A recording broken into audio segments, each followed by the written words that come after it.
എവിടെ വേണേലും പോയി നിന്ന് ഫോട്ടോ ഒക്കെ എടുക്കാം. അതുപോലെ തന്നെ ചെറിയ ചെറിയ വീഡിയോസൊക്കെ എടുക്കാൻ പറ്റുന്ന അത്രയും സൗകര്യങ്ങളുണ്ട്. പിന്നെ ഞങ്ങളവിടെ അങ്ങോട്ട് പോയപ്പം അവിടെ കുറച്ച് പേര് ഫോട്ടോഷൂട്ടൊക്കെ നടത്തുന്നുണ്ടായിരുന്നു.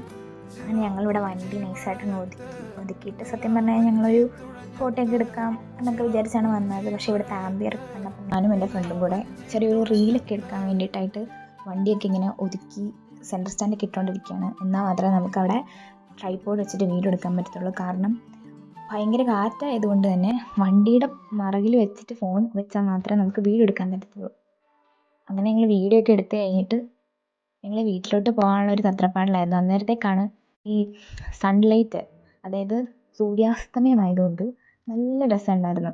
അന്നേരം അവിടെ ഒരു പ്രത്യേക ഭംഗിയായിരുന്നു എന്ന് വെച്ച് കഴിഞ്ഞാൽ ഒരുതരം വാം ലൈറ്റായിട്ട് ഇങ്ങനെ നമ്മുടെ ഫേസിലും ഒക്കെ ഇങ്ങനെ അടിച്ചിട്ട് നല്ലൊരു നമുക്ക് ഫോട്ടോ എടുക്കാനായിട്ടൊക്കെ പാകത്തിനായിട്ടുള്ള നല്ലൊരു കിടിലൻ വ്യൂ ആയിരുന്നു. ക്യാമറയിൽ എത്രത്തോളം ക്യാപ്ചർ ആയിട്ടുണ്ടെന്ന് എനിക്കറിയത്തില്ല. പക്ഷെ നമ്മൾ അവിടെ നിന്ന് അത് കാണാൻ നേരത്ത് നല്ല രസമായിരുന്നു.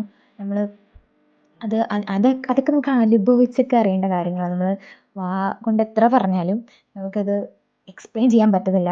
നമ്മളത് എത്രയെന്ന് പറഞ്ഞാലും ഈ ഒരു സ്ഥലം മസ്റ്റായിട്ടുള്ളൊരു വിസിറ്റാണ്. അത്യാവശ്യം പീസ്ഫുള്ളായിട്ടൊക്കെ ഇരിക്കാൻ പറ്റുന്നവർക്ക് പറ്റുന്നൊരു സ്ഥലമാണ്. അവർക്ക് ഇച്ചിരി കൂടി മനസ്സിനൊരു സമാധാനം കിട്ടും. അപ്പോൾ എന്താണെങ്കിലും ഞാൻ ഇന്നത്തെ ഈ വീഡിയോ ഇതും കൊണ്ട് അവസാനിപ്പിക്കുകയാണ്. എല്ലാവർക്കും ഇഷ്ടപ്പെട്ടിട്ടുണ്ടെങ്കിൽ ലൈക്ക് ചെയ്യണം, ഷെയർ ചെയ്യണം, സബ്സ്ക്രൈബ് ചെയ്യണം. അടുത്തൊരു വീഡിയോ ആയിട്ട് നമുക്ക് പിന്നെ കാണാം. ബൈ.